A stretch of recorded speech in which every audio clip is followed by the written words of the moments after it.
Okay. Good afternoon and welcome. Glad you picked this session. I know it's Thursday. It's totally the end of the conference. So hopefully I can provide some value in that for sticking around. My name is Chris Gideon, and I am a SharePoint Premier Field Engineer. I'm on the dedicated side of the house, so I have one customer in particular that I work with. But I also see a lot of the different things that are going on with other parts of Microsoft and different partners as we collaborate. So one of the things that you'll notice as we go through it is I'm going to kind of start with an overview of what we have in terms of My Sites in 2010. And then after that, we're going to kind of slowly start to shift focus, go into a little bit of the mechanics of what's there in SharePoint 2010 My Sites and how they work. And then since I'm on the support side of the house, I'm going to talk about some of the gotchas as we go. You know, little things that you're going to want to be aware of and try and plan for or tune or think about. And then because I know that, from talking to a few people, that not everybody in here is, in a purely technical role, I'll try and also throw some things in from some deployments that are related to things not technical, such as regulations and how they impact a My Site deployment. And then the last part of it, I'm going to talk a little bit about scalability and some of the different performance things that we've seen tuning different customers and some other environments. And hopefully wrap up at that point and leave a little bit of time for questions. So that said, you have to ask yourself, if you're in a planning and deploying My Site session, how many, show of hands, are actually planning on doing that? You'd hope to see the majority. But what I find a lot of times talking to customers is this ends up being towards the very end of their thought process for the deployment. We know we want SharePoint. We know we want to do collaboration. We know we want this. And that My Site thing, yeah, we're gonna get to that pretty soon. So the reason I bring that up is a lot of the philosophy within SharePoint in terms of collaborating and taking advantage of this environment kind of builds off of the My Site piece. It provides a way to do a couple things. One, it provides that endpoint for searching for people and expertise within the product, so that when I go to search for an individual to find somebody that is, let's say I don't go search in Exchange and do the Control-K in Outlook to find the person, and I just want to search for them. When I find their name in search and I click on it, I go straight to their My Site to get a better idea if that's the right person, a better context. There's, in my particular case, I've been in companies before where there's more than one Chris Gideon. So narrowing down that list of people to find the right one. So first part of that My Site experience is having an endpoint to find out a little bit more about that person in the enterprise. Another piece of it is trying to find that expertise that may be lingering somewhere in the company before you go and reinvent the wheel. Trying to find out, does somebody else in the company have experience with My Site deployment before I go and do that? So giving you a way to actually build that into it. And then the other big piece of it is really bringing in, and we'll spend some time talking about it, bringing in a couple aspects of social computing. Basically tracking and following what a user's interests are or what our teammates or colleagues are doing, and then also trying to wrap that social information around all those documents that are stored in SharePoint. So that's one of the big things to keep in mind when we're considering this My Site deployment, is it kind of personalizes that whole SharePoint experience. It's fundamentally based on user profiles. So in order to have a My Site and have a successful My Site experience, we kind of need to have user profiles set up first. And that starts with the user profile application, of course. In addition to that, one of the other tabs besides that profile information that we'll kind of drill into a bit here is we also have a location to store those documents that just don't seem to match up with a team site or a project site. If, say, for instance, I may be a member of several different SharePoint projects at Microsoft, but it may not be the best fit to put one of the docs I've written into each one of those project sites. But people that work with me on those various projects might know to go check there and see if it's available, see if I've actually posted something I've written. And then that particular piece of it, with the exception of the social attachments, is very similar to what we had in 2007. Now that social piece comes in where people can start doing the tagging and making comments on my site directly, or adding a rating to a document that I've written, hopefully a positive rating. And then also being able to track that rather than constantly going up and visiting my site. You know, I'm sure with all the different people that we work with, we don't necessarily always have time to go check and see what they're up to, but for one reason or another, we're interested in what they're working on. So the activity feed kind of fuels that. And as I mentioned before, also it ties in with the whole organizational browser experience, being able to pull that information in from that directory service through user profiles and find a way to make sense of it in terms of orgs. Do I have the right person I'm looking for? And then building on what we had in 2007, the ability to manage the colleagues that got imported as part of that profile import, and also see the memberships that we have. And then that type of information starts to roll up into what we call the Office business card. So whenever you're looking at a 2010 My Site and you hover over someone's name and that little pop-up appears, that's the Office business card. It's got other different names, but it's the beginning in that of that insight into different pieces of personal information when you're trying to find that person. So as I mentioned, as you're going through SharePoint 2010, you'll see that you now have the ability to, depending on the rules and regulations in your deployments, you have the ability to go and tag various items. You can tag them in a couple different ways. We like to think that there's kind of the tagging a document as part of a taxonomy or structure. We'll talk about that a little bit more. And then there's also tagging in the sense that you're passing by a document, you find it interesting, and you click the I like it button, meaning I found it interesting, but it doesn't necessarily fit into any of the buckets that I need to organize content into. But it's something that maybe the people that are following me or tracking me on my team might be interested in. And that begins to build up kind of that whole community knowledge of things to look for. Oh, I saw that Chris was interested in this, he liked it, I went and checked it out. They liked it as well. It starts to build kind of that community-driven approach to finding content and information. Taking that and tagging things, in addition to just documents, more of that social experience, we have the ability to go and tag external URLs through a bookmarklet, which is kind of a little JavaScript that fits into the browser that lets you tag external content and then surface that through SharePoint as something that you're following. And then also, of course, we have kind of the one I mentioned earlier with the notion of tagging a document with a specific thing that came from maybe the managed metadata service or a term set.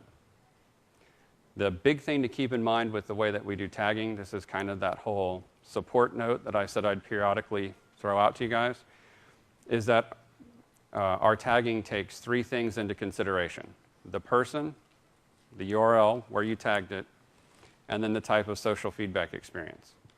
And where that becomes important is if we go in and tag something and it moves. So that particular content, unless you go out and delete it, doesn't necessarily get cleaned up, the previous content for the old location, and we get a new set of tags on the new location where that content moved. So something to keep in mind is that the URL in this particular case is tied to that specific set of feedback.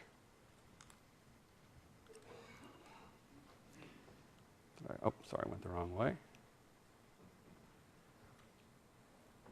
So how does all that information that we just talked about that composes a piece of the My Site, we'll kind of get into how that actually looks and where it's coming from, how does that all kind of fit together inside of SharePoint? Well, we introduced some new databases. So first of all, we have the social data database, and then we also introduced the sync database. The sync database is a big part of a fundamental change that we made in the way that we treat identity in SharePoint 2010. And that was through the incorporation of Forefront Identity Manager, previously known as ILM. And then before that, MIIS, and then before that. So long-running product. That's been brought in because the SharePoint team would like to take a step away from being identity experts and continuing to develop that part of the product. They'd rather move that particular role or function over to the people that are the identity experts, the ones that handle that on a regular basis. So the move to incorporating FIM, Forefront Identity Manager, into the product is a big part of that. One of the databases that's involved with FIM is the sync database. And the sync database is a representation of all the information that comes in from the different directory connections that you establish in SharePoint. The information you pull in from Active Directory gets brought into sync, rationalized in a logical form that we call the metaverse, and then eventually through another management agent gets pushed into the profiles database. So when you're watching a profile sync or trying to plan and scale your profile deployment that powers your MySites, consideration needs to be given to where these databases live. And we'll get into that a little bit more on the scalability side. But for now, just keep in mind that sync is bringing the information from those directory services in. It's pushing that information into profiles, and then it is tightly coupled with that new social database.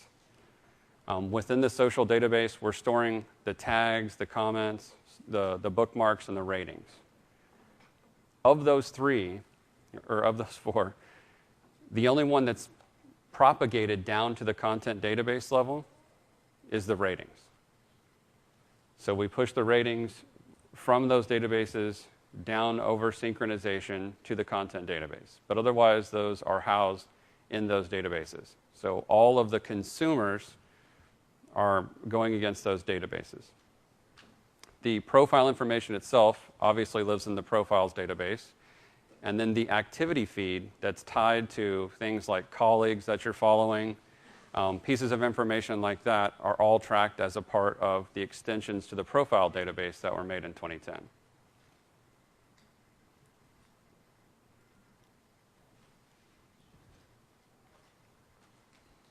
Kind of got ahead of myself a little earlier. There we go.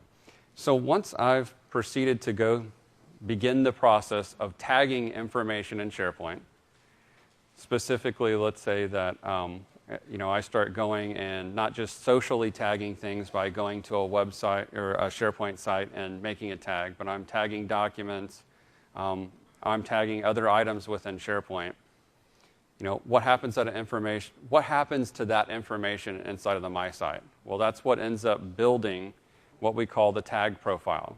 So whenever a user starts to tag things, as we'll see in just a minute in the MySite demo, you'll see that information starts to build as a series of tags. And each of those tags has a profile in terms of where it's used and how it's used within SharePoint from the tag. So if I go and tag something, let's say that's related to search. I've got a document library and I'm working on a project that talks about SharePoint search. If I tag it with SharePoint search, and then later go to visit the MySite where I tagged it, I'll see the tag profile for that specific term that's been tagged. From that, a user could also choose to follow SharePoint search as something to follow itself. So then they could start seeing an activity feed across the different things that have to do with SharePoint search.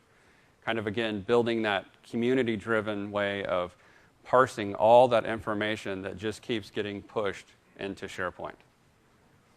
One of my customers has said on more than one occasion that, make sure that doesn't go away, on more than one occasion that if you're not careful, SharePoint rapidly becomes your enterprise landfill because everybody systematically starts to dump everything into SharePoint.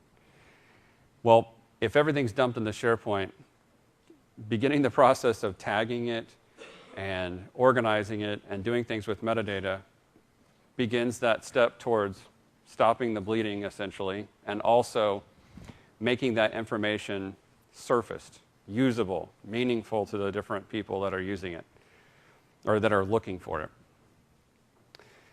In addition to the ability to just go simply tag items, as I mentioned socially, we also have the ability to kind of step up and say that a certain individual has expertise in something through the notion of ask me about.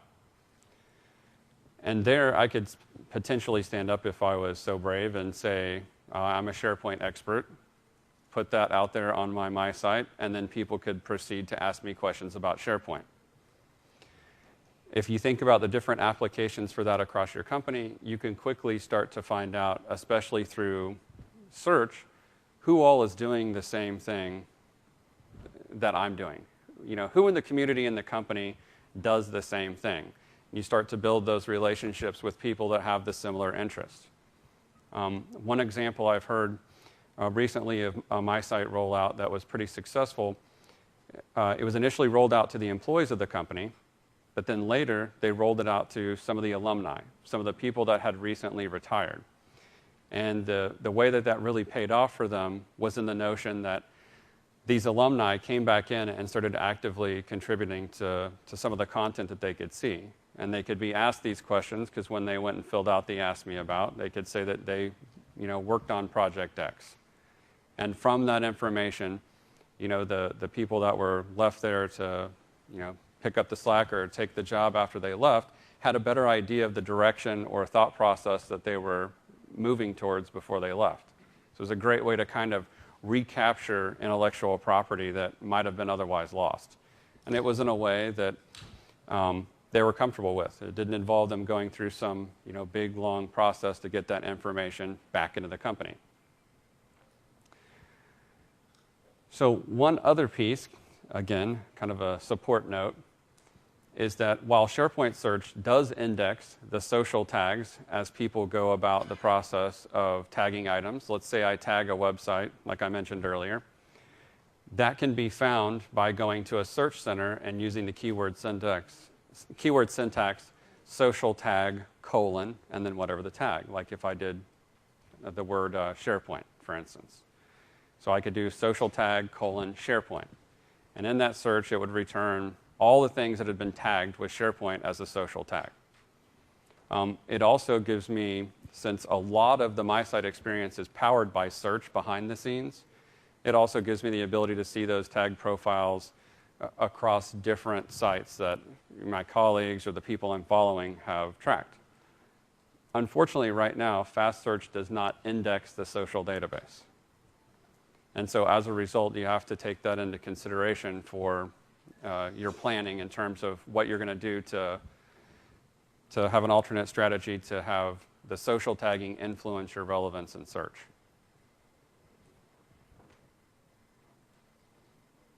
God, I keep hitting the wrong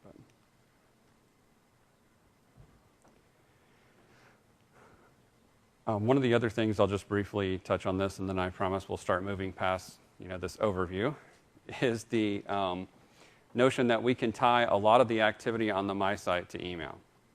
So in addition to having it be powered by activity feeds that are done through RSS that we can consume, we can also push if we so elect. A user could go in and pick specific topics within the MySite and have email notifications occur. So for instance, if somebody adds a new colleague and that's something that you're tracking when you're following someone, you could potentially get an email notification for the new colleague addition. You can also get notification for colleague additions if you opt in, or for keyword suggestions if you don't visit your MySite very often. So if you guys have MySites deployed today, and then what seems some semi-random interval, you get an email from SharePoint saying, hey, there's new keywords you might be interested in, and there's a lot of new colleagues that have been added. That's the result of a timer job running periodically, checking to see who's active on their MySite, and sends them a notification to try and drive more adoption and bring them back to their MySite. The other thing, of course, is if you do subscribe to the Ask Me About feature, and I were to put up there, Ask Me About SharePoint, and someone goes to my note board, and I want to know that someone has posted a note to me rather than waiting till my next visit, I could set up an email notification for that as well.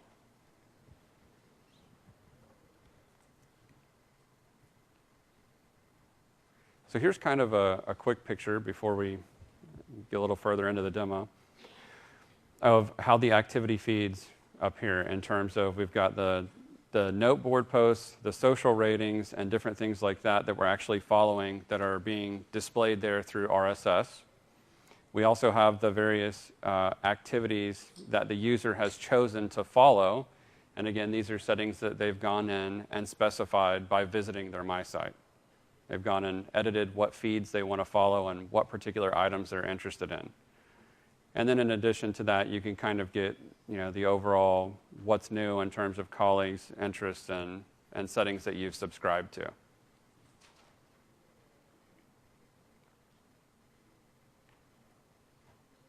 The feeds themselves can be consumed in several different ways.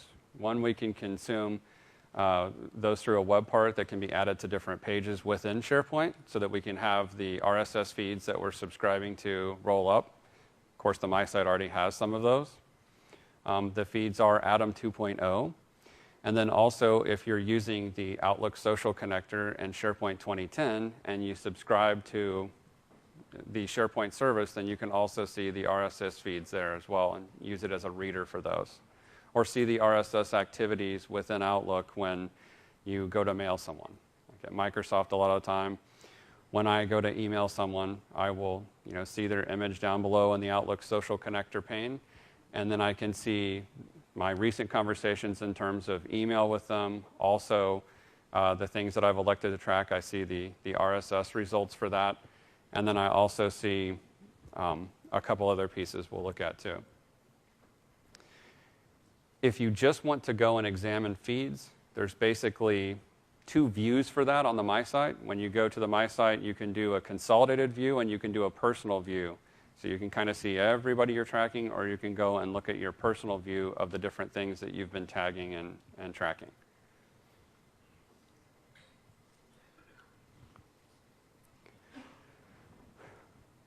When we think about how that information from all of that activity is tracked, it gets pulled back into, so the way it actually makes it into your activity feed is whenever a user goes and tags something, it's picked up and put into the social database. Then a series of timer jobs go off on an hourly interval that pick up that information has changed and checks to see what settings are associated with those various tags.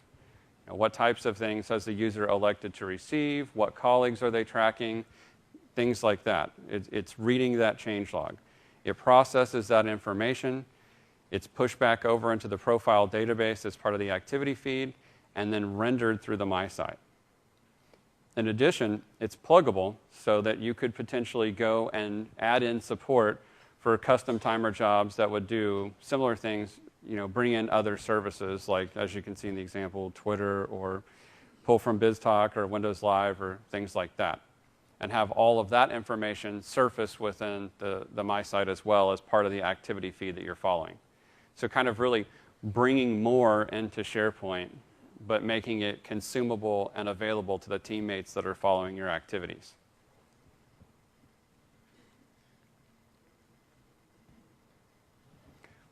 One of the other requirements that we have in terms of this whole social piece working with the My Sites, in addition to the social timer jobs that I said run hourly, we also have the dependency on the activity feed jobs running, but then also on a people crawl. So for the results to actually surface in people crawl of some of the changes that you've made or some of the new items that you've tagged, we have a dependency on search to complete that crawl. An example of that, kind of real world, is a customer called me and said, I've been out tagging for several minutes and I'm not seeing anything pick up. Well, have you checked to see what the interval is for the timer jobs to make sure that all the timer jobs have fired? Because he was just in the middle of his kind of pre-deployment testing and planning. So we watched, made sure the timer jobs had kicked off, and then he couldn't see that the information had searched. So I backtracked through the steps with him and determined that the location he was tagging was a brand new site. It had just popped up, and it had yet to be crawled. So as a result, that information didn't show up within his My Site and tagging yet because that site had yet to be crawled. Because one of the other things that we do in terms of tagging and activity feeds is we security trim those based on the person who's trying to read those feeds. So if I have access to a site and someone has placed a tag there, I'm not going to get all the information back about that site. And the reason is we take the URL for that site and we send it to search as a query so that it's more performant than doing standard object model lookup. We get that information back, and if the user is not in the ACL for that site, it doesn't get displayed. So as a result, we have, you have to think about that in terms of freshness, that we have that dependency on search crawling the items that have been tagged so that they'll show up and pass the security checking check. Also, I've heard from several customers, so I kind of bring it up here, that they want to know how often this information is cleaned up. So from kind of one of our first regulatory perspectives, how often do we go out and actually clean up the activity feeds? And by default, we do it every 14 days. So we periodically go out and clean up all the social activity every 14 days. One of the things that don't necessarily have a solution for at the moment, but something to consider is that if for whatever reason you need to save that social or activity information outside of that 14-day timer job, besides disabling it, you'll have to look for some form of customization or solution to be built to pull that information out. Because as of right now, we don't really have a mechanism to archive that.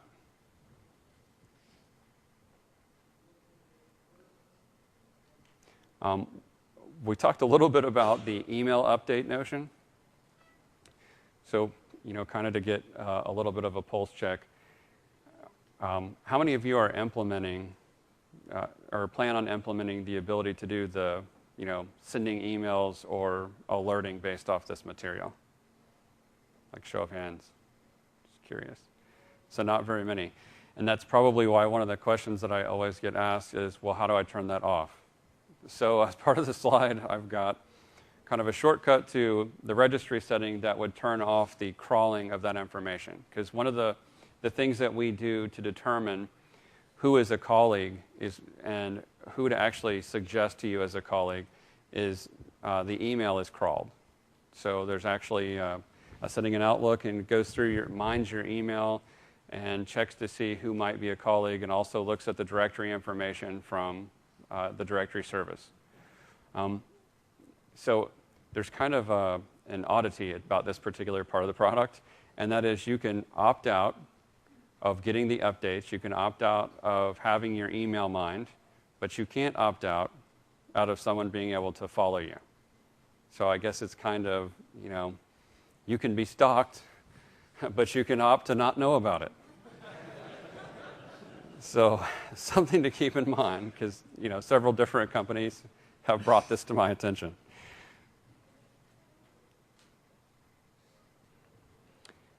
Ratings. How many people have rolled out ratings already for SharePoint 2010? So we got 2, 3. Okay. So as I mentioned before, as part of the whole rating mechanism, we run that off of timer jobs and we push it down. It's kind of a one-way push down to the content databases, or from the content databases up to the social databases. So something to keep in mind there. Another thing is the granularity of ratings. If you choose not to use ratings, we don't necessarily have the ability to go and say turn off ratings at a web app or turn off ratings at a site collection. It's more of a farm-wide endeavor. So if you choose not to use the ratings, you've turned it off for the farm. So something to keep in mind there. And with that said, let's take a quick look at some of the My Site features so that we can get a little more context around that overview. And then we'll talk about a few more of the gotchas in terms of deployment. So what you can see here is a typical out-of-the-box My Site.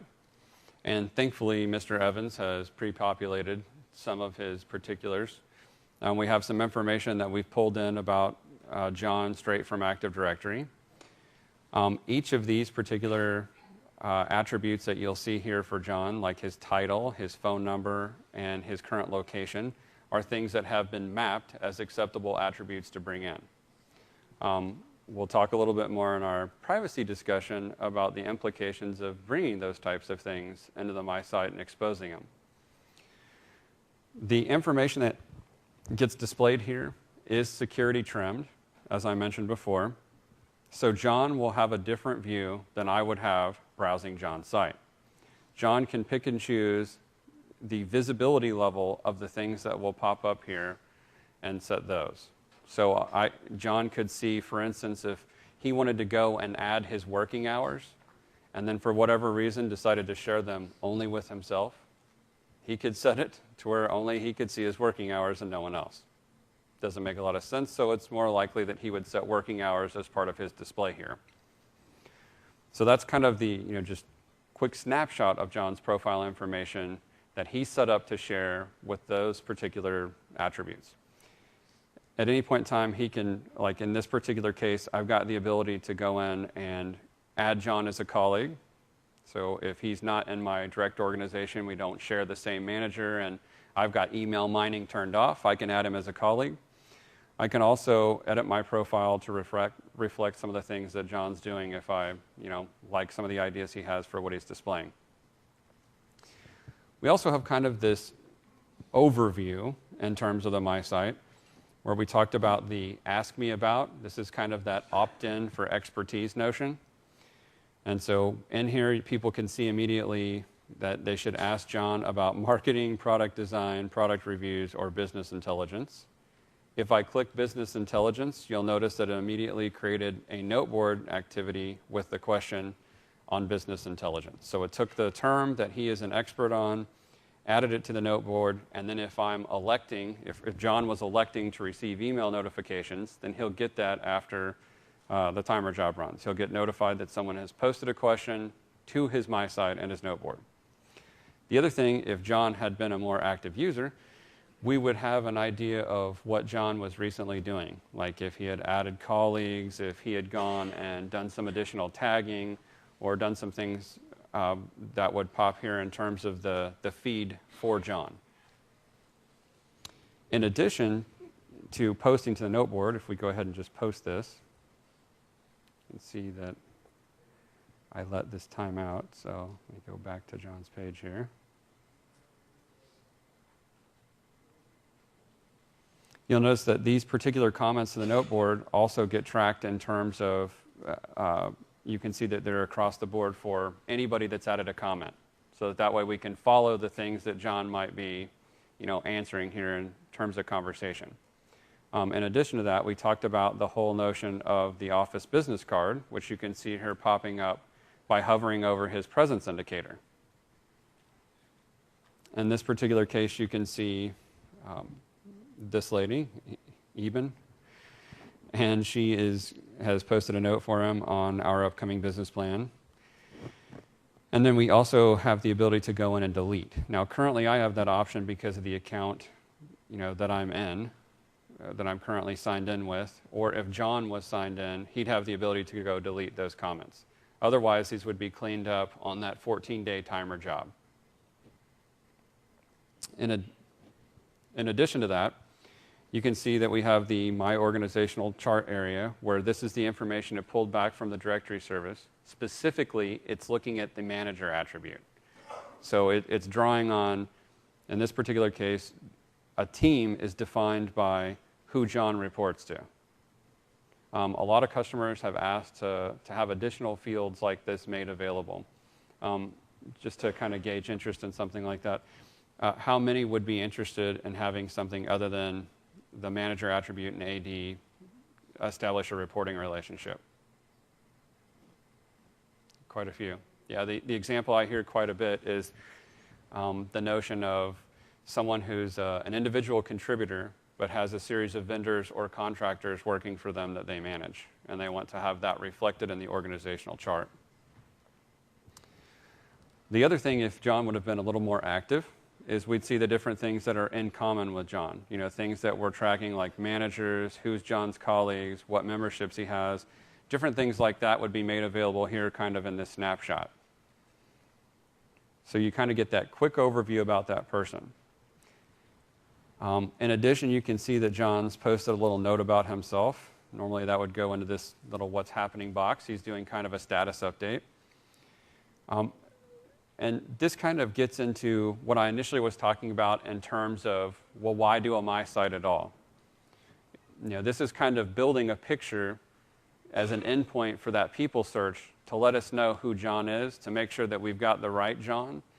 And then we also begin to have that whole change in terms of what we think of John. What is he interested in? What is he working on? What types of things are driving him? What's his bigger things? Because the more passionate about something that, let's say, John is, the more likely he is to have information on his site, which is more likely the things that he would engage in conversation on. So kind of an attempt to drive more of that social experience to finding the right person, taking a step towards that expertise. In addition to that, if you didn't like the simple web part, you can see the Silverlight version showing the organizational hierarchy, rotating across to get information about his teammates. Again, this is handled exclusively through the manager attribute on the user profile information from the directory service. Now, content is where we get back into kind of the classic, My Site experience where John has his public documents currently available and stored for everyone to see. We see that he has personal documents and shared documents. And kind of one of those little regulatory expressions, I have had one customer in the past that their law firm in particular brought to our attention that in some countries it's not okay to use the term personal documents because that implies that the company has no ownership of the material. So they don't have the right to actually look into personal documents or view any of the content there. So they wanted personal documents changed to something like not public documents, just to get around that particular piece. And it is possible to do that if you have that need. But kind of one of those things where the technology is there, it makes it simple out of the box, but then a regulation comes back and tells you need to change it. So something to keep in mind. So this is, like I said, that kind of same view. The other thing that we could go in, of course, here and start doing are adding the normal views to SharePoint for the social experience to rate the documents that John has posted. So since we're having fun picking on John, let's say that John is obsessively checking his My Site because he's really proud of all the different documents that he posts up to his site. And he's constantly worried about what people think about those documents and what their ratings are. We could potentially have that available to John so we can see if his latest work is well received or 2 stars. So one of the things that I would caution you there in terms of turning on ratings for My Sites is shortly after I've seen them turned on at some customers, usually there's an executive somewhere in the company that comes back and says, I really don't care what they think of what I just posted.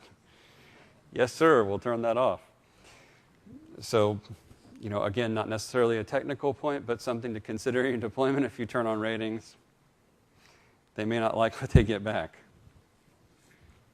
The other thing is, you've seen, I'm sure at this point, is that as I begin to tag things, we have a tag cloud web part. You can add it to sites other than just the My Site, and it keeps track of the various tags that are going on for that material. So that if I go and tag something, in this particular case, the phrase industry trends and products have been tagged quite a bit because they're starting to bold and get larger as we'd see on a normal tag cloud experience. And those start to build up on this particular page. So you can see which tags John has made available and which ones he's following, and also see which ones have been used the most. You'll also notice that in terms of, we talked about a tag profile. If I click on Industry 10 Trends, then I see the activities for industry trends. So I'm seeing the activities for that specific term, that specific set of tags. And then if I click on these, I start to get the overall tag profile for industry trends. Now, this is the part where what I was mentioning is we begin the part of security trimming this. So at that particular URL, if I don't have permission to see this, I can't get to that particular link, so we don't display it. I can still see industry trends, even if I don't have access to a single site that says industry trends as a tag. So I'll see those tags, but I may not be able to get to the content that those were used on.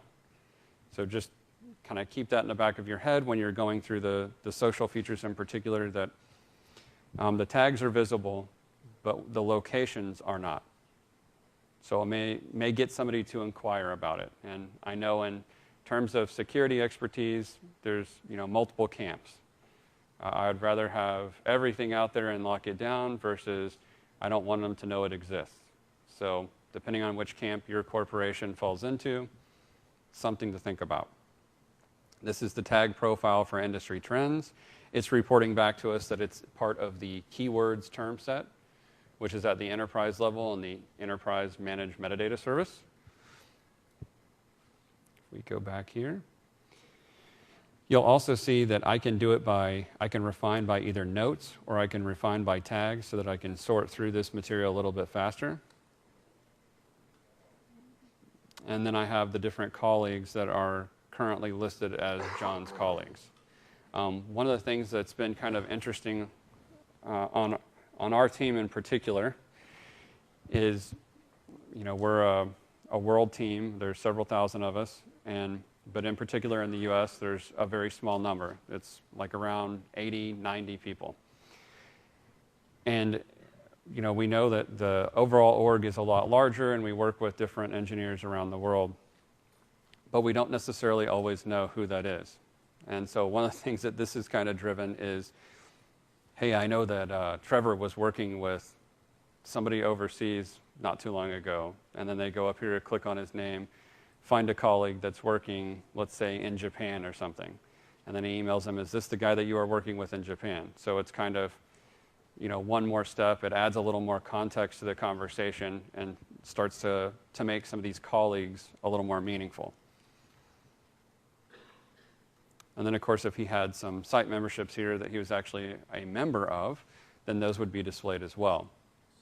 But again, a lot of this content is controlled, as we're about to discuss, through various policies that you actually set up on the user profile service application.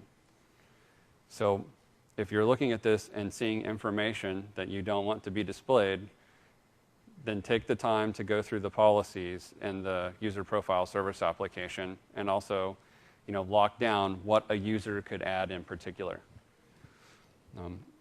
Because it's a little bit easier to plan that up front rather than have it come out and a mad scramble to remove phone numbers from several thousand sites.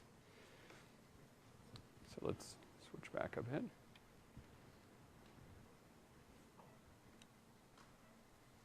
So it's kind of our first planning considerations. It was a long-winded MySite overview, and I apologize. But it kind of gives some context for what we're going to talk about now. As I said, since a lot of people think of MySites as an afterthought, something that they're just going to add, give serious consideration to what particular aspects of the MySite you're going to implement, and from there begin having that whole logical architecture discussion. Where is the information from the MySite going to come from? Is it Active Directory? Is that actually our authoritative source for that identity information? Is it a different directory service? If it is it one of the supported directory services that I can actually pull from in this version of SharePoint? Also, do I already have a meta directory or something similar to FIM in place today? Is that something I could connect to as an LDAP type management agent and pull from, since we don't, as of today, support pulling from an external standalone instance of FIM. Hopefully, we'll see that change soon. But if I have all that information done, someone's done all the work. So you want to, kind of reach out again and try and find out, where is the authoritative source for phone number? Where can I rely on it? Because if If I pull from AD and nobody ever bothers to update their phone number in AD for whatever reason, it's not really a good thing to post on a my site because anybody that goes to find that person's calling the wrong number. So make sure that the things that you use to populate the my site are actually fresh, and they're the authoritative, piece for those various sets of information. Also, have an idea of what each of those features are that you're going to turn on the my site, because as we talk about in scalability, those will add additional considerations to things like freshness. How quick do I want this information to actually pop up and be available to people? Do I want to run crawls more frequently because I want to have that information available quicker? Things like that really end up, coming to the surface quickly. So again, when you're thinking of that my site, dissect that page and start thinking about what it is you want to offer as a my site service, and then go into that planning mode of, what that means to the infrastructure. And then, of course, depending on how large you are and what you're working on, you get to go sit with the legal department after you've come out with this glorious, logical plan, and they can tell you, nope, can't show that. Nope, can't show that. No, we don't want any of that. And then you end up with, as a friend of mine says, restrict point. It quits being a sharing application, and it's been restricted to the point where all you're doing now is sharing documents. Trusted my site host locations. One of the top incidents continually coming into support is about a my site host. And where we see it is that people say, well, I'm not doing my site, so I'm not going to create a my site host. And then different things in the product just don't seem to come on. And that's because if you want to use a lot of the social features, the tagging, things like that, you need to create a my site host. It's part of that whole provisioning and getting the farm set up and ready with user profiles. You need to create that my site host. Even if you disable the ability to create my sites, you still need a my site host. It will, in particular with some things like user profiles, cause that service to take a very long time if it ever starts. So something to consider there. The other thing I hear a lot about is geographical deployments. Especially with multinationals or companies that are distributed across a lot of slow links, or for various reasons have a lot of branch offices. So what do you think of in terms of that type of planning and consideration? One of the things that I've seen work, if we could say a practice is a good one, maybe not necessarily the best, is when you're doing a geographical deployment, if there's a substantial number of users in an area, like let's say that you're US-based and European, is to put that whole regional my site farm in Europe and then use something like the user profile replication engine to move the profile data back and forth between the two. That tends to work pretty well for geographical deployments. The one gotcha there in terms of social information, since we're concerned about my sites, is has to do with the managed metadata service and the ability to replicate those terms back and forth across the different farms. Because they're not consuming from the same managed metadirectory service, they're consuming from their own copy. Because we can't get that over the WAN in terms of latency to be acceptable cross-continent. So, thinking about that, you have to plan your term store a little more carefully. And the way that you're going to tag and what tags you're going to allow in the European deployment as opposed to the US deployment. And then what is the need to rationalize those tags from Europe back to the US? Some customers have explained to me that that's critical. They want a shared taxonomy across every deployment that they have. And so as a result, they're working on timer jobs that will basically replicate or spawn the creation of a term in that other farm. So UPRE runs and replicates all the information they need, and then they have a timer job that kicks in later that spawns new term creation in the term set on the other farm. And that way they don't get into any GUID mismatch issues in terms of terms where they're duplicated. Kind of one of the other things that goes hand in hand is once you establish those my site locations, are you going to change the URL that you set up for it. Are you going to have European users go to Europe, HTTP Europe my versus US my, keeping that in mind. That's one of those things that if you change your mind later becomes pretty difficult to overcome. So definitely put that into any planning discussion you have for it. Multilingual implications. I think even in the US, as we're not necessarily the most actively multilingual culture, but even here, especially where I'm from in Texas, we have quite a bit of need for Spanish at a very minimum. So make sure that you bring that into your planning as well, because it directly affects the way that a MySite is implemented. And the way that it does that is that the MySite host can only be in a single language. And it also works off that language for the phonetic search as well. So when you're planning out your MySite host for different multilingual deployments, you need to take that into consideration so that, how many MySite hosts will I need for, supporting the different languages that our corporation needs because of the way it spreads out. Yeah, because again, only the language default of the MySite host is used for discovering the language phonetic on people search. So if you want to take advantage of the new phonetic people search and you don't necessarily know how to spell Chris, so you don't type C-H-R-I-S, you type C-R-I-S, you still find me, that's going to be tied to a specific language on the host. Also, not all of the attributes in a profile can be translated. So yet another factor, when you're in those planning stages and you're trying to identify what those important attributes are that need to be worldwide, that need to be across the company, identifying those in advance and knowing which of those can be translated has big implications.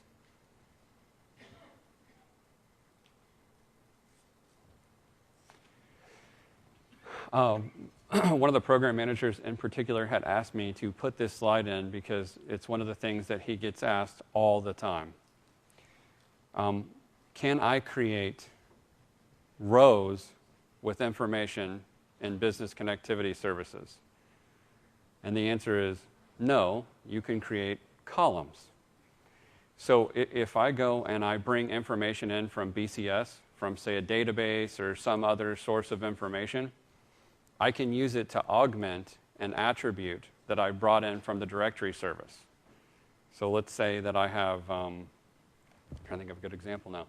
I've got one attribute in particular that is a brand new attribute that I want to add, and I want columns available to that attribute. I can't necessarily do that. I can only augment what's there. I can only be a secondary to it. Now, the one exception to that has to do with manager, ironically, since we were talking about it earlier. And there was a design change request that shipped, I believe, in the fall that allows for manager from an alternate source to come through BCS and have it actually be a column. It's kind of an experiment. We're going to see how that goes and then make the determination as to how far into BCS we will take it. But overall, keep that in mind. If you've got something that's out in a database that is not the directory service and it's critical and you need to map it in, remember you can augment with it, but you can't create a new column for it. So start with your user profile defaults, find out what you're bringing in from the directory source, and then figure out how you can augment it with the information from BCS. We've been talking about it for a little bit, so probably means I should have shifted this diagram up so significantly earlier in the discussion. But if we look at the overall process in 2010 for bringing that information in, as I mentioned, the various management agents inside of FIM are pulling that information into the sync database, tying it in with profiles, and then through the profile synchronization service, and how you have it configured are either pushing or pulling back from those various directory services. So in this particular case, Active Directory and LDAP, and then also BCS. Now notice the directionality of the arrow. BCS, we can pull from, we don't push back to. Now there have been custom solutions through timer jobs. I've seen that. I've also seen it through event receivers that manually push that data back to a database or a data source that's connected through BCS. So it is possible to do that, but realize that we're only set up to pull information from BCS. Let's see here. So kind of getting into the low-level details briefly about how we pull that information in.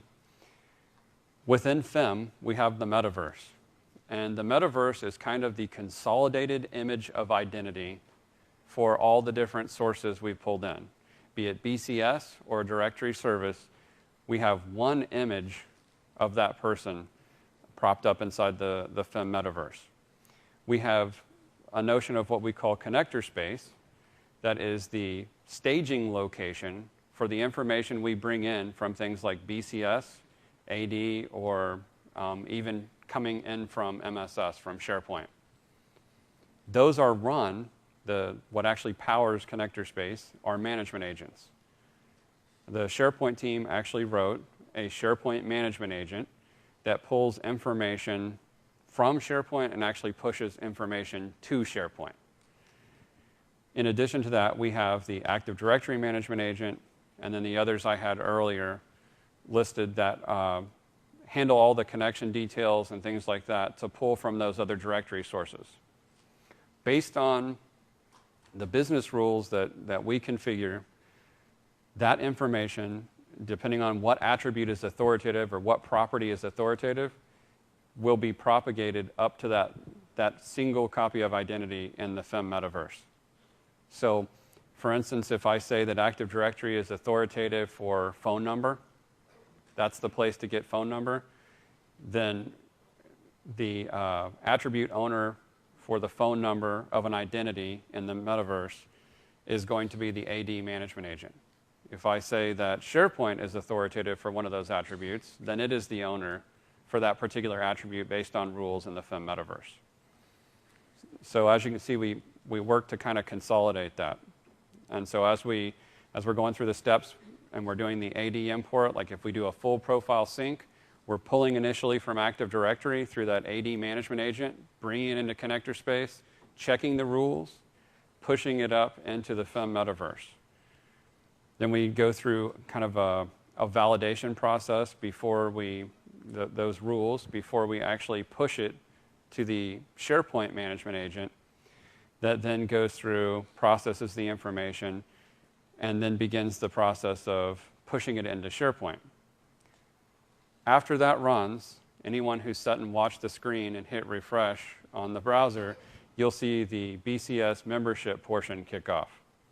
So it's actually kind of a separate set of processes. And when it runs, it does a similar thing. The BCS management agent pieces basically go and pull from BCS, confirm it, process it, push it to the SharePoint management agent, and then it gets shoved into the profiles database. And that particular process we'll talk about a little bit more in scalability. So if we summarize what we just talked about in terms of how could I make SharePoint the one location for a user to go update their information, their identity information, how could I make it self-service through SharePoint? Well, you realize that if you need to do it back to BCS, then you're going to have to write some sort of customization to actually push that profile information back to BCS. We currently don't have support for external FIM, at least on the Microsoft side, but there are a couple partners that have written additional SharePoint management agents that would allow you to push the information to an external instance of FIM, a standalone enterprise FIM. Let's see. And then also in a cumulative update recently, we introduced the notion of the LDIF management agent, where we provide FIM with an LDIF copy, an LDIF file of the information, set up the rules for it, and it allows us to connect to other directories that weren't necessarily supported before. Try and re-engage you guys a bit. How many people are planning on implementing or have implemented claims?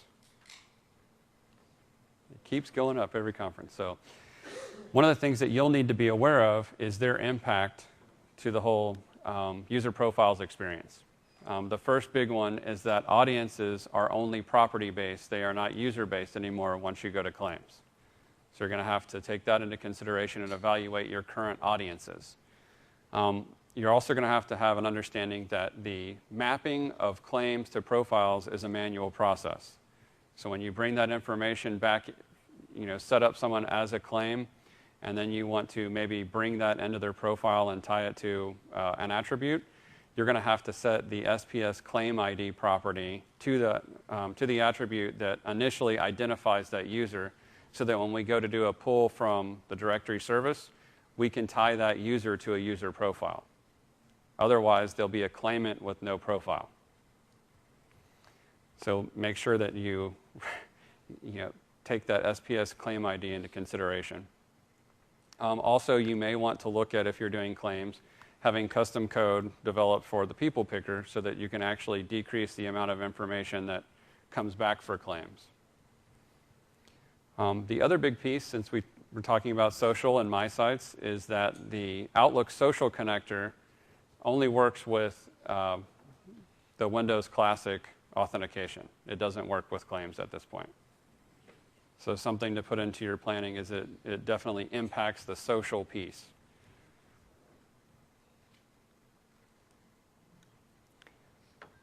I've been kind of hinting at this all the way through in terms of policies, but definitely make sure that you take a look at all the different properties and have an understanding of what you can and cannot show based on where your deployment is. You certainly don't want any sensitive information or information that you shouldn't talk about brought up and surfaced into my site.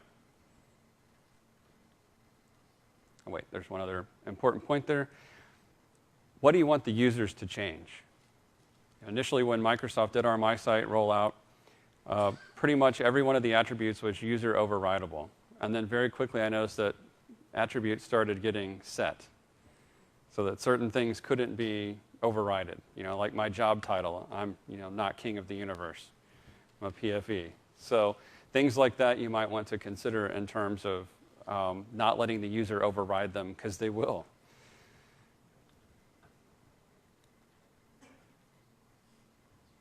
In terms of policies, what gets pushed or replicated down to the actual site collection level, this is where we get into the whole notion. I lump it into privacy. A lot of people don't.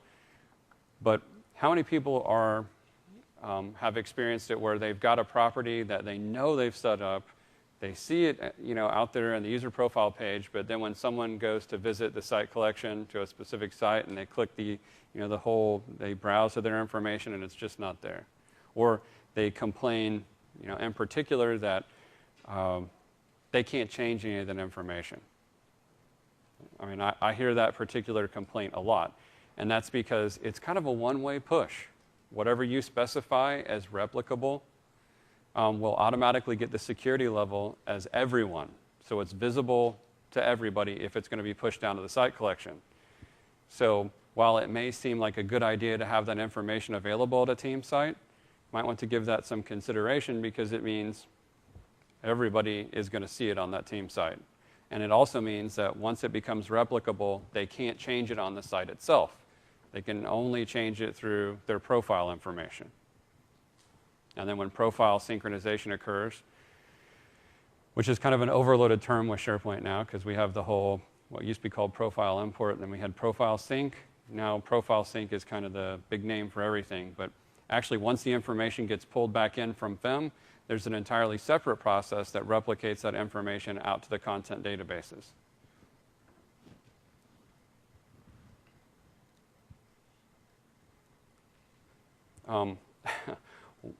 One thing that I've heard from my customer is that if you don't set your policies and standards ahead of time, the social tagging piece of it gets pretty disruptive, especially if you start adding the tag cloud web part to every site. Because then you go to the site and it's just, a bigger and bigger piece of real estate over to the right side of the page with everything that's being tagged. consider that. Also, you might consider employing some form of policy around cultural sensitivity so that something that's offensive to one particular culture isn't made available to be or used as a social tag somewhere else. And then one of my favorites, since we talked about URL, is I had a customer tell me about a couple countries that they work with in Europe where even sharing URL space is such a big conflict that it was unacceptable. So there may be different countries that you're deployed in that you can't even share the same URL for a tag or have their tag information be displayed. So make sure you come up with the policy in advance before you have a URL that has a name that you no longer can use. We talked about when employees leave the company.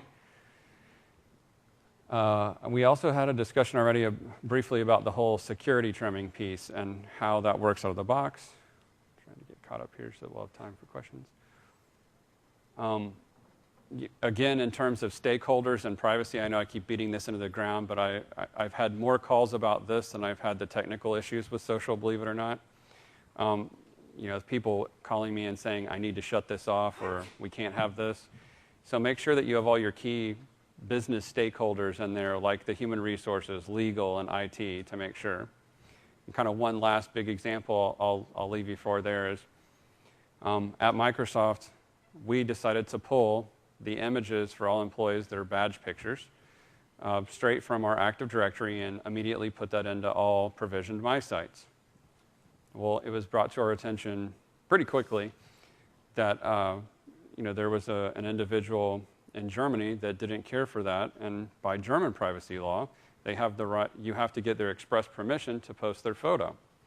So we were told we need to immediately, pull down all photos in that particular set of circumstances. Well, then through the course of some of the fixes that you guys know that we've put out over last fall, we made user profile, more and more robust, a little bit faster, and we're going to talk about it quickly. For whatever reason, that information came back, and it kind of escalated to this is going to be a real legal problem if you guys keep showing this guy's picture. So, hopefully some of those examples will keep you, keep that on the top of your head before you bring something like that out, because something as benign as a picture could potentially become a lawsuit. Wait, that's my old slide. I'll get something a little more up to date there. So initially, what we were shooting for in terms of capacity was 2 million user profiles with social features turned on, and 600 million tags and notes. Looking at how different companies are using it, they all seem to have a different, level of social activity with their My Sites, and so those have varied greatly. One of the things that, I would bring up in terms of this is those were our numbers. Like we figured that a user would create an average of 4.5 tags and 1.8 comments per month, and that those would roll up to about 10% of the entire enterprise being active, and it would come out to those numbers. And then what we found in the very highly active social groups with large numbers of Active Directory groups is that the full profile sync started taking longer and longer and longer. In particular, at Microsoft, we're kind of Active Directory group crazy, and we have about, I think, 575,000 AD groups. It was taking us 160 hours to do our full profile import, with 75% of the time being spent on processing group membership. So from some of that experience and experience with other customers that had these long-running illustrations like we have here, 200,000 users, 600,000 groups, takes about a week to do a full sync. And the tags and notes aren't affected, but the other parts of the user profile on the My Site are. Brings me to my good news, is that we started a series of fixes in the December CU that for us decreased our profile sync time by just under about 50%. So it was a big boost for us. And then February helped a little bit more. April helped significantly more. And then by the time that we get to SP1, it has significant changes into it. We hope to have, even with our large number of accounts, to bring it down to about 60 to 80 hours for a full profile sync for all of it. Some of the other things that we've kind of found is that estimating how active people are makes it very difficult to predict scaling, because you don't necessarily know until you roll out the social features in the My Sites how active someone's going to be and what your database growth is. So closely monitor your pilot. Make sure you pick people for your pilots that are very, very active and very interested in sharing, because it'll give you a better idea about what your high-end profiles are versus maybe average, and then use that to try and make assumptions. One of the things that we found is that in these really, really large scenarios, that you want to take time and consideration in how you actually lay out the databases on the SQL side. I mean, you really don't want to put, on a very large environment like this, you don't want to put your social profiles and SyncDB on the same spindles. You want to separate those out. Have physical separation so that profiles has its own spindles, sync has its own spindles, and social. Because if they start getting on shared storage, the perf starts to go down, it takes longer for the timer jobs to run, it impacts the experience on the My Sites. Also, another really bad thing to do is to put any of the profile information out on the same drive as search, because every time there's a crawl, things slow down dramatically. So plan the physical architecture accordingly. These are some of the new numbers that we have in terms of what we've been seeing. So as you can see, we've got the users, the groups, the largest group in terms of size, because the size of a group in terms of how long it takes to crack through it also affects it. So you can see you can get up to that, some pretty high numbers for a full sync. But as I said, we keep seeing improvements with the changes that we've been making, so that by the time you get SP1, it's pretty significant. And that goes to something else I just thought I'd share in terms of, how bad have you seen it, Chris? Well, I've seen one environment where when we went to measure the IOPS, it was their sync and profiles DBs were running at around 4,500 IOPS. So while they were in the middle of a full profile import, they were hitting the drives pretty hard. So again, the larger the environment, the more active the social, the more care and caution you need and planning to make sure that IOPS aren't going to kill your social experience. The last little piece of good news, and then we'll kind of go into questions, is we did, if you missed the KB, add support or permission to go into the FIM client and actually do complex filters. The warning that I would give you with that I believe is now in the KB article, is that once you go into the FIM client to create your filters, you need to make sure that you stay in the FIM client to create your filters. Because the second you go back to the connection string, or the connections in SharePoint to actually do modifications there, it has no awareness of what you just changed in FIM, and it will mess up the filter you just set. So, any questions on any of this in particular? Appreciate you guys staying and hanging out. Oh, there's a question. Okay. How far into the future might you see the ability for colleagues to be confirmed by the person making your colleagues before they become your colleagues? Okay, the question is, how far into the future before we can have confirmation or permission granted for the adding of a colleague? I have not heard a timeline for that. So I will make sure that makes its way to the right people. Another question.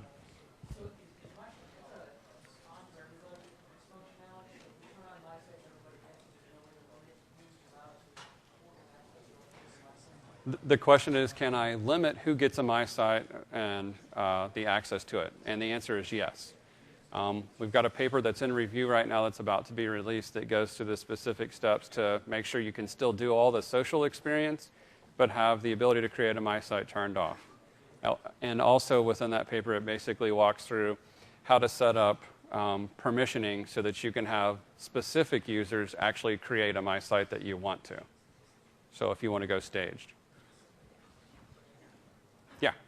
Any gotchas in having a split hybrid deployment stuff from how my site So the question is about a hybrid deployment between Office 365 and an internal deployment. There's a lot of work that's going on trying to figure out how to best do that in terms of how to do a hybrid deployment. A lot of the guys in consulting services are working on it as well. Beyond trying to get that to work, the biggest thing is the managed metadata service and the ability to make sure that you don't start duplicating or having kind of a GUID collision between the different terms. Search potentially in the sense of the security crawling, but from what I understand, I mean, that hasn't been the complaint that I've heard. I've heard more about the managed metadata. You bet. Any other questions? Yep. Okay. Do you know if there's been any improvement in getting the user profile service started?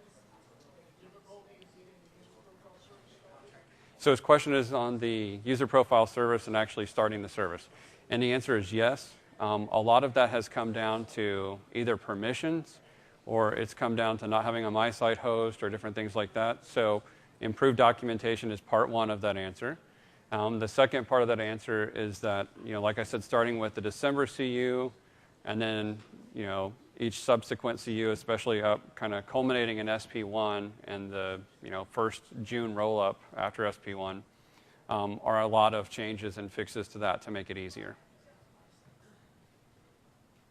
Any other questions? I guess we're out of time and everything. So, yeah.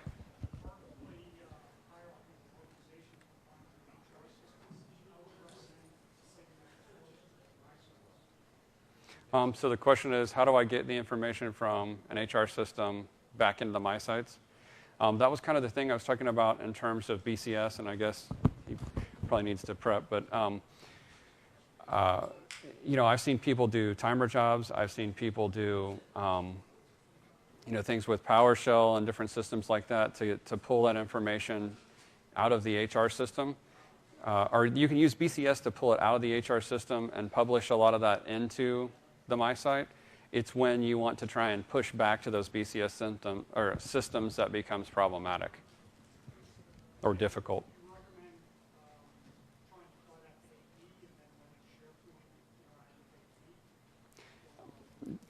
I think that really depends on the company. I know one company in particular that said it was much more difficult for them to do anything with the business system they were connecting to as a Oracle database. They said it was far more difficult for them to do that than to push it into AD. So they did push a lot of that information into AD and used FEM to do that, a separate instance of FEM. So I think it depends kind of on the flexibility you have, which different groups you're working with to see if they'll let you do it. But yeah, I mean, you can. I've seen a lot of people pulling that information and augmenting what's there in the profile. And then I got to let the next guy set up, but you can